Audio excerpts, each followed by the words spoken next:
আসসালামু আলাইকুম, welcome to the another video.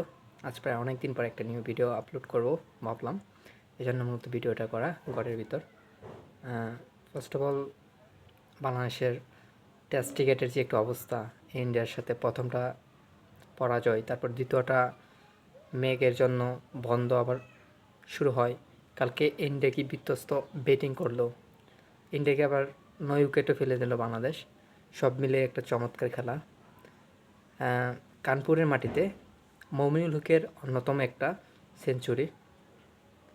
আমার মনে হয় যে এই ইন্ডিয়ার সাথে যেই দুইটা টেস্ট, এই টেস্ট টিকিটগুলোর মধ্যে এটাই একমাত্র পাওয়া, যে একটা সেঞ্চুরি পাওয়া বাংলাদেশের পক্ষে মমিনুল হকের। আর মমিনুল হকের এটা ইন্ডিয়ার মাটিতে প্রথম সেঞ্চুরি। যাই হোক, ভালোই লাগলো। এই সিরিজের মধ্যে একটা দুঃখের হলো, সাকিব আল হাসান তার কেরিয়ারের অবসরের দিকে চোখ দিলেন। ক্রিকেট আঙ্গনে নতুন এক বিপর্যয় ধরতে গেলে এটা বাংলাদেশের জন্য। দেখা যাক পরবর্তীতে কী হয়। এই পর্যন্তই। আসসালামু আলাইকুম।